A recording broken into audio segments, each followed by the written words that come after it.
Hey everybody, this is Bradley Benner with Semantic Mastery, and in this video we're going to talk about how to use the IFTTT syndication networks for blog syndication. Okay, so in the first video we talked about how to do it for YouTube, and to get the most effect out of your YouTube syndication network. So we're going to talk about how to do that for blog syndication now, and this is a little bit more complex than what it is for YouTube. Okay, for YouTube, if you have either it could just be a single tier 1 network, or it could be a 2-tier network, or it could be multiple networks that are stacked. And you don't have to worry about anything but publishing videos or posting videos to your channel. That's it, nothing else. With blog syndication, however, it gets a bit trickier because you got to worry about footprint issues. Okay, so we're going to talk about that right now in this video and go into depth on how to get the most out of this, okay, so that you get the most effect. All right, so we're going to at first start with just a single tier network setup. All right, if you have a single tier, so tier 1 network setup for your blog, which would be your money site most likely, it should be a branded network. And what I mean by that is it should be a network that was developed and built with your blog brand or your website brand or your company brand, depending on what kind of entity you are, as the profiles. Okay, in other words, like if your company is Joe's Plumbing, for example, you would have joesplumbing.wordpress.com, joesplumbing.blogger.com. You'd have a Joe's Plumbing Google Plus page, Joe's Plumbing Twitter account. Okay, so that would be a branded network. And so, and it doesn't have to be like a local business type business for it to be branded. It could be, you could have a blog or a website that you use to generate money, okay? And your website's going to have a name. Your blog's going to have a name. So a branded network just means that it has got a name associated with the profiles, the Web 2 and social profiles that match your money site or your blog, the one that you're syndicating content from, okay? So clear that up. If you're doing a single tier network, it should be a branded network. You should not be connecting persona networks directly to your money site, okay? That's not wise. And the reason for that is because then it looks like you're clearly just trying to build links back to your site for the SEO benefit. When you have a branded network, it is an extension of your brand. So you are sharing your content from your website to your brand extension, your Web 2 and social properties, and that's perfectly natural. Okay, so that's totally okay, and especially when you have the attribution link pointing back to your site. Okay, so look, if you've purchased these networks, you're probably already familiar with what we call the IFTTT SEO Academy, so you probably already know this. If you don't, if you're not familiar with that and you want to learn more about how all of this works properly and the ins and the outs of it, then go purchase the IFTTT SEO Academy. Come join us in there where we go into a lot of detail on how all of this is set up and the best practices for use. And there's even 3 advanced strategy webinars where we talk about how to make money with these networks. Okay, and if that's the case, you can visit iftttseo.com, and that will you can go purchase and join the IFTTT SEO Academy there, where you can get all your questions answered through the training and also through the private Facebook group. Okay, so I'm not going to get into all that because you can learn more about it there. But what you want to do if you have a branded network is start posting content to your blog. Okay, the IFTTT network will re-syndicate or syndicate that content from your blog to your first tier properties, your branded properties, and it's going to repost them. So because of that, we want to make sure step 1 is to make sure that your RSS feed items contain attribution links. What I mean by that is it's going to have a link.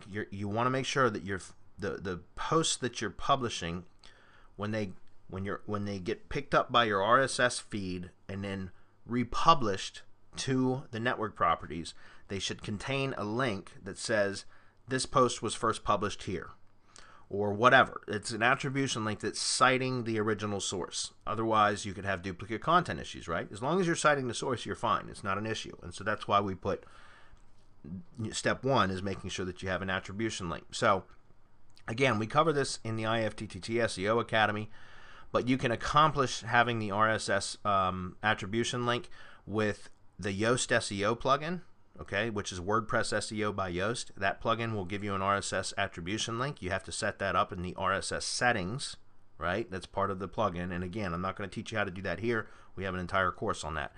But we also, at Semantic Mastery, have a plugin that you can download for free right now. The premium version is coming out soon, that you can download, which has more functionality for the RSS attribution link than what the Yoast version gives. Okay, so that's just throwing that out there. If you don't already have it, you can get that plugin from us. It's a free plugin, so we don't spend a lot of time supporting it if there's issues. But the premium version, that's a different story. That should be out soon. However, you can just use the Yoast SEO plugin and accomplish the same thing. You just got to make sure you set it up in the advanced settings where the RSS stuff is. Okay. Step 2 is to publish posts to your blog containing contextual links to the pages you want to rank. So what I mean by that is start identifying pages on your site that you want to rank for, right? And that you want to drive traffic to. It's not just about rankings, it's about driving traffic too, okay? And those pages, what you want to do is create blog posts that support those pages, okay? And then within the content of the blog posts, you want to link to those pages, okay? Now, if you know, this is not an SEO course, guys. This is just telling you how to use your networks. So I'm going to make the assumption here that you know about being careful with your anchor text ratios for links and all of that sort of thing. If you want additional training on that, once again, either join the IFTTT SEO Academy or go to support.semanticmastery.com to find out some of our other programs, because we have coaching programs as well. And we can help you to learn best practices for SEO in general, okay? Excuse me. But for this specifically, you just want to identify pages on your site that you want to rank and you want to drive traffic to. Then create supporting blog posts that support those pages. And within the content of those posts, you want to put a link to those pages. So now when you publish your post to your blog, it's going to push out, syndicate out to the network properties, which are going to build backlinks and bookmarks and social signals back to that post. And that post is going to have a link pointing to the page on your site that you want to help to rank and to drive traffic to. Okay, so you can see how it starts to funnel juice and traffic back to that page on your site that you want to drive people to. Okay, so very, very important that you do that. All right, step 3 is, if using tiered networks, add related content feeds to the tier 2 networks. Now, if you're not familiar with what we teach in IFTTT SEO Academy, once again, I highly recommend that you go pick that up so that you can understand this better. Okay, but again, I can't go into this too deep. But if you're using tiered networks, this would be tier 1 right here. This is just a representation of the networks, guys. This is not all of the properties in the networks, but this would be your money site that you're syndicating content from, and you push it out to your tier 1 network properties, which would be your branded properties. Okay, then the Blogger, Tumblr, and WordPress, which are additional blogging properties, right, that you're going to be republishing your content from automatically through IFTTT. It's going to post the post over here to Blogger and the Tumblr and the WordPress. You can build for 2-tier networks. You can build additional IFTTT rings around each one of those. Okay, so those are IFTTT syndication networks that are now being fed by Blogger, or being fed by Tumblr, or being fed by WordPress. So it's a 2-step process. So you first post to your blog, which would be here. Then your blog post syndicates out to your network properties, which would include Blogger, Tumblr, and WordPress.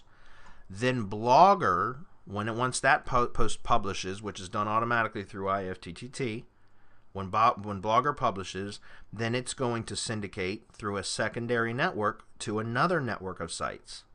Okay, you see that? So that becomes tier 2 links, because now the links coming from the attribution part of it from these properties are going to be pointing to the source, which is here, and this is going to point to the source, which is here. So now you're building automatic second tier links from just publishing content from one location. Very, very powerful. I hope you guys see that. All right, but the problem with, or it's not necessarily a problem, but what you have to be aware of with blogs and blog syndication networks is that you don't want to leave a clear and identifiable footprint with an elaborate network structure like this, because that can get you into trouble. With YouTube, it doesn't matter. I've tested it, and I'm telling you, there's no footprint issues with YouTube. especially when you use the recipes the way that we set them up, because all we're doing is republishing Google's code, right? We're becoming a publisher for Google and YouTube, because we're republishing YouTube videos, and we're not using it to build a bunch of spammy links and all that. So just stick with what I'm talking about here for blog syndication specifically. But for blogs, you don't want to do that, okay? Because that would be what it looks like. In Google's eyes, you'd be clearly trying to manipulate search by setting up links, network structures like this. So it's okay to use them, provided understanding that right here where you set up the trigger recipes for Blogger, Tumblr, and WordPress, you want to have additional content feeds feeding these networks as well, so that you're you don't want just every single post on Blogger to be pointing back to your money site, and then especially on these second-tier network sites, where everything that's posted on these are just the same content from your money site, because then there's, if there was ever a manual review of your backlink profile, it would become very, very clear that you were using these networks to manipulate the search rankings, right? And it's to artificially inflate your search rankings, which is against Google's terms of service. Now listen, just to be 100% clear, anytime you intentionally build any backlink, you're in violation of Google's terms of service. But we all do it, right? The idea is to try to make it look as natural as possible. So, and it's hard to do that with complete automation. But what we've done through lots of testing, and I've been doing this since 2010, and it still works like crazy, is if you're going to set up second-tier or two-tier networks for blog syndication, then at this point right here, so you're syndicating content to Blogger, to Tumblr, and to WordPress, but you can also insert additional trigger recipes to add additional content from other sources, so that additional content will publish here as well, and populate all of these sites with content from other sources, so that your specific blog posts only get published, or they get kind of buried among other content. Okay, so you still get the SEO benefit, because you're still getting the link back to your site from the attribution link in the content in the RSS feed, but at the same time it's being mixed in with content from other sources, preferably high authority sources that have good social metrics and good social activity. Okay, because then several things happen here. One, you get to hide your footprint. Number two, you get to keep your networks updated with relevant and related content from high authority and high social activity properties, which helps to further enhance or further improve the theming of these networks and increases page authority and trust signals, which would be trust flow, a metric by Majestic SEO. Guys, this is SEO training here that I'm telling you. And I said this isn't really supposed to be SEO training. I just want you to understand how to use these networks properly. Okay? So just keep in mind that related content RSS feeds, you want to set up some additional triggers. This is not something that we're going to do for you as part of the Done For You network builds. We will set up this entire structure here without the related content RSS feed. That's something that you're going to have to do. It's not hard to do. If you need more information on how to set up recipes, again, I highly recommend you go purchase IFTTT SEO Academy at iftttseo.com. Okay? So that said, the next step would be to build additional links to your network properties. And for that, if you guys don't have this, if you have your own link building solutions, absolutely you can use those. And what I mean by building additional links is to just start building links to Twitter and app.net and Bitly and Buffer, where that's actually Google Plus property that you syndicate to via Buffer. Delicious, this is Digo, Google Drive, the public folder, Instapaper, Navia, which has been deprecated, so we're not using that anymore, but we have other replacements. This is OneNote, Pocket, Reading Pack. You start building links to these properties. You could build the tier 1 and you can build the tier 2. We talked about this in the previous video, so I'm not going to go into that too much right now. But if you want, we have developed a specific system that we use and developed just for these networks. Okay, and you guys can check that out at links.semanticmastery.com. Again, that's links.semanticmastery.com, and let us do the link building for you to our standards. Okay, very, very powerful way to boost the effectiveness of your networks. Lastly, one question I get a lot about setting blog content, besides You know, how often should we post? And you know, that's really, by the way, how often you should post depends on your specific industry. You don't want to go crazy. Like if you're in the home repair industry, and you know the typical home repair local business sites, you know, local business local contractor type sites might post once every 6 or 8 weeks, right? So you don't need to post 3 times a week. That would really be overkill. I mean, you can if you want, but I just know that that would be overkill, and your content needs would be high for that. You could post, you know, once a week, and that would be more than sufficient. Okay, but there are other industries, like let's say that you're in the technology industry. Maybe you have a mobile device e-commerce site. Well, there's a ton of content in that industry. People are, you know, compulsive content creators. So for that, you might need to post twice a day, you know, 5 days a week at least, and that'd be 10 posts per week. So I can't tell you exactly without knowing details how many times you should post per week. But just know that in order for these networks to work properly, you need to have consistency. Consistency is more important than frequency, although to a degree, you need to have some level of frequency as well. So you can't just post. You can't say I'm going to post once per month and I'm going to be consistent and, oh yeah, this is going to work great. It doesn't work like that. It will work, but it might take you a year and a half before you get results.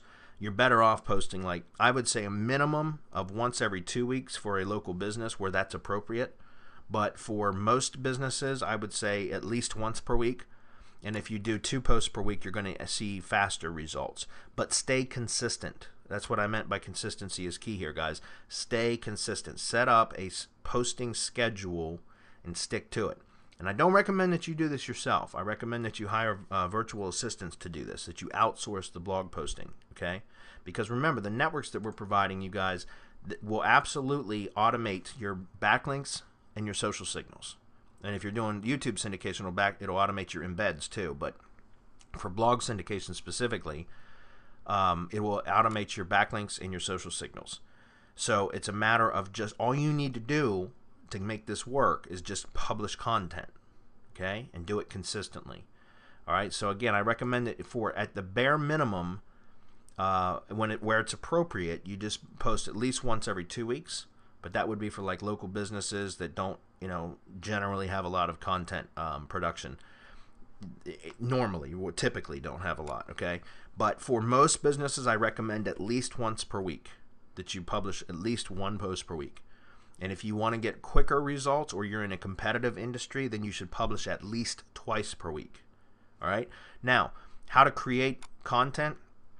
I highly recommend that you check out our Curation Mastery course, because that will teach you how to create trust and authority building content fast.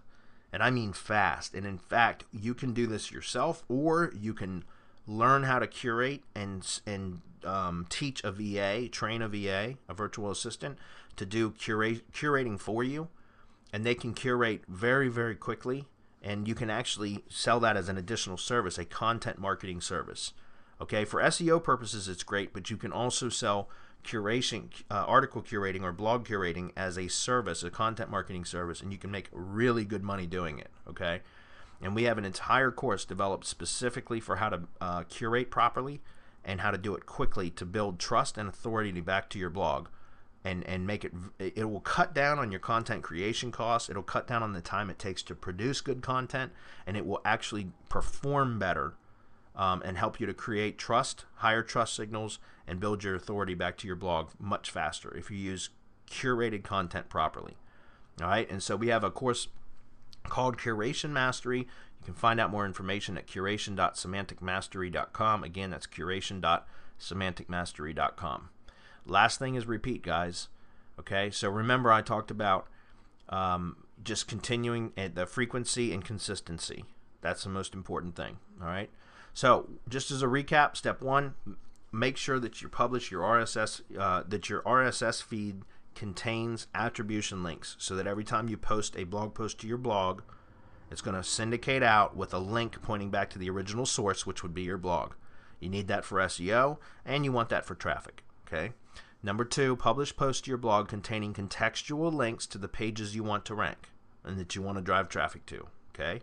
So once again, remember, identify pages on your site that you want to drive traffic to and that you want to rank higher in the search engines. Develop supporting content for that page as a blog post. Publish the post with contextual links pointing to that page. Okay? Very, very important. Step 3, if using tiered networks, add related content feeds to the second tier networks. Very important that you do that, otherwise you're leaving a footprint, and I don't recommend that. So again, if you don't know how to do that, go to iftttseo.com, join the academy, and you'll get all the training in there on how to do that. Step 4, build additional links to the network properties. You can do this with your own tools. You can use PBNs, private blog network sites, to build links to your network properties, or you can use our service, which you can find at links.semanticmastery.com.